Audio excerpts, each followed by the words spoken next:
Hej, kam ardhur në Dalan dhe dua t'ju tregoj atraksionin më të ri turistik që është ndërtuar në Vlorë. Është ky gardhi madhështor. Shikoni sa i bukur që është super i bukur. Shikoni pak. Shikoni. Është gjitha ajolla, është sa i bukur. Dhe më habit si më kam bërë më para se kam qenë para një muaji këtu dhe nuk kishte ky gardhi. E kupton, ndërtuar brenda muajit. E kupton te ky ekosistem i nevojitë ky gardhi.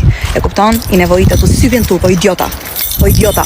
Ky gardhi të dashur miq është ndërtuar nga disa lëpirësa. Nga disa lëpirësa të cilat punojnë në organizatën kombëtare të mbrojtjes së mjedisit dhe natyrës të Shqipërisë dhe supozohet që të mbronin këtë ekosistem natyror. Në një ekosistem natyror ku jeton levreku, ku jeton pelikani kaçurel, ku vjen dhe migron flamingoja e madhe, ku kemi rosat e egra, ku kemi lepujt e egër, ku kemi dhelprën e kuqe, ku kemi breshkat ujore.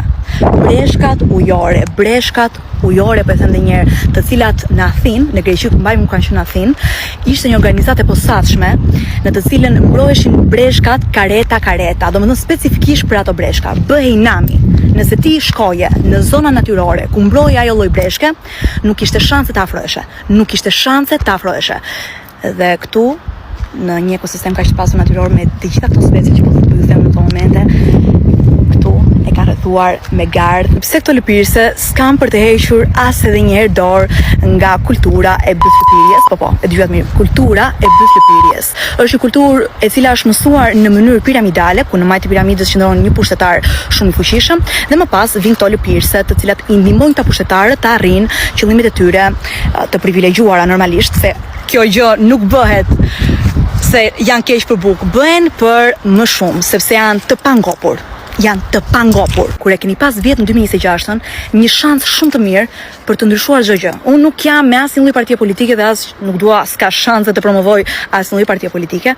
Unë thjesht po ju them këtë gjë. Ju vazhdoni dhe jeni futur tek ai rrethi vicioz në të cilin nuk keni për të dalë kurrë, ku votoni gjithmonë të njëjtët persona gjithmonë, 2-3 partitë politike që mendoni se ja vlejnë në mënyrë sipërfaqësore dhe këtej vetëm ankoheni, vetëm qaheni dhe thoni pastaj, pse se ju e keni fajin, është kulturë, është monopol, kështu ka për të vazhduar.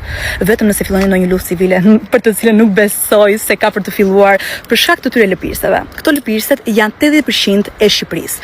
Për shkak të këtyre lëpirëseve, të cilat ndodhin nëpër institucione dhe nëpër organizata të Shqipërisë, ndodhin këto gjëra. Unë kam vetëm një mesazh për të gjithë prindrit e rinj që po rrisin brezat e rinj në Shqipëri. Ju lutem, mësojini fëmijëve tuaj se çfarë janë të drejtat e tyre. Okej? Mos i mësoni dele.